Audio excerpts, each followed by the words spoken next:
Indian சினிவே தயாரிப்பு நிறுவனத்தின் நிறுவனரான தயாரிப்பாளர், நடிகர், கலைமாமணி சேது கருணாஸ் அவர்களை வாழ்த்துரை வழங்க வரவேற்கிறோம்.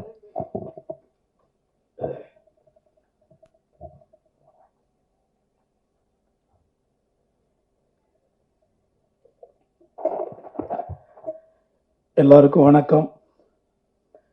இந்த சல்லியர்கள் திரைப்படத்தினுடைய இந்த அறிமுக விழா கூட்டம் ஏற்கனவே இதே அரங்கத்தில் ஒரு 6 மாதங்களுக்கு முன்பாக இசை வெளியீட்டு விழா நடத்தினோம்.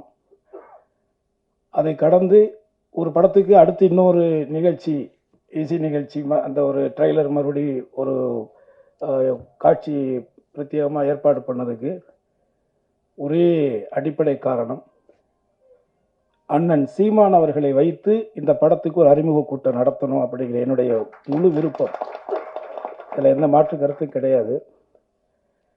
நான் ரொம்ப வருஷமாக சினிமாவில் இருக்கேன், உங்களுக்கு தெரியும். அண்ணன் கூட நிறையா ஒர்க் பண்ணியிருக்கேன், பழகியிருக்கேன், ஒன்றா இருந்திருக்கேன். அதையெல்லாம் கடந்து இன்னைக்கு நம்ம திரையுலகத்தை சார்ந்த நடிகர் போண்டாமணி அவர்கள் மறைஞ்சிட்டார்.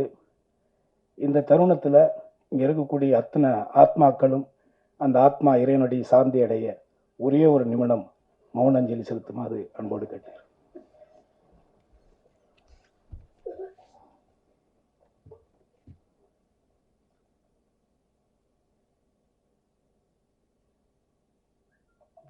நன்றி.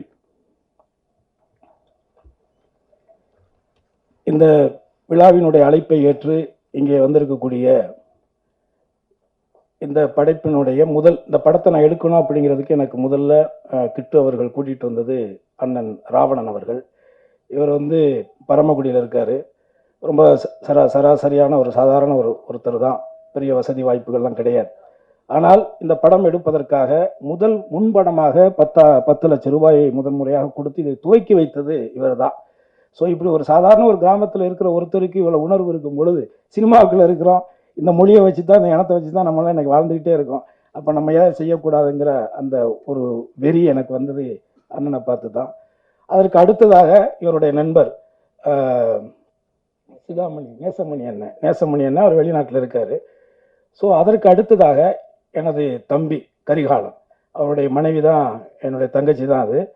ஸோ அவன் தான் நீங்கள் பண்ணுங்க, நீங்கள் நமக்குன்னு ஒரு இந்த மாதிரியான படைப்புகளை, தமிழர்களுடைய மறைக்கப்பட்ட வரலாறுகளை வரக்கூடிய கால சந்ததிகளுக்கு எடுத்து சொல்லக்கூடிய ஒரு காரியத்தை நீங்கள் செய்யுங்க, அதுக்கு உங்களுக்கு நான் கூட இருக்கிறேன் அப்படிங்கிற ஒரு உத்வேகத்தை கொடுத்து இந்த நிமிடம் வரை எனக்கு உறுதுணையாக இருக்கக்கூடிய எனது தம்பி கரிகாலனுக்கு இந்த நேரத்தில் நான் நன்றியை தெரிவிச்சுக்கிறேன்.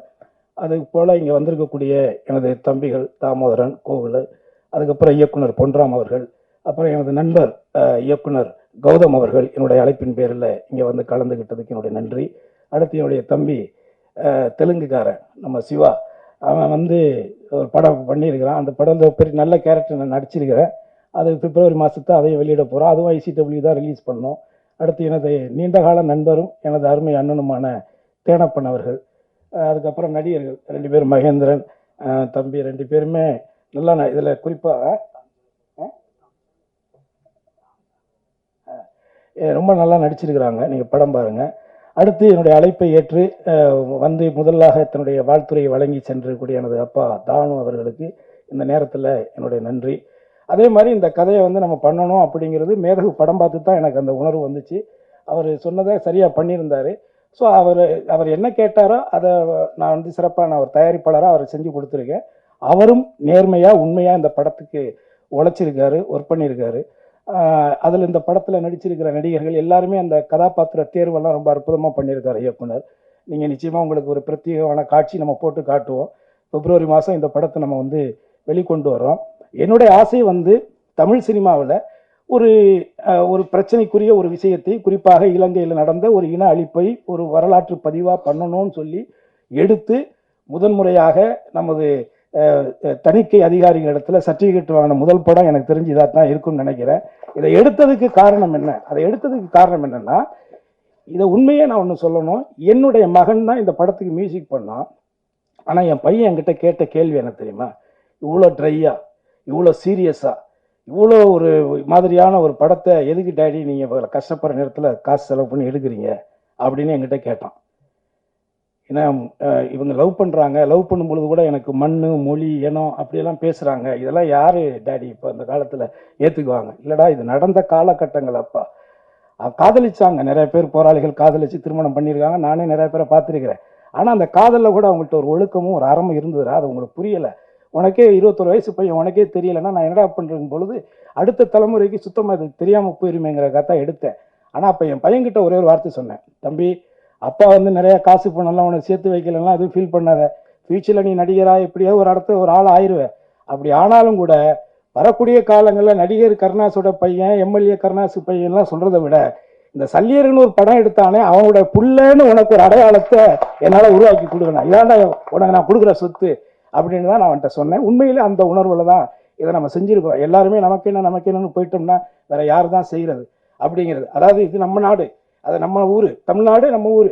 இந்த ஊர்ல எல்லாரும் வாழலாம், அந்த ஆள்வன் தமிழனாக இருக்க வேண்டும். அதற்கான சீமானவர்களை உரையாற்ற வருக வருக என்று நான் வரவேற்கிறேன்.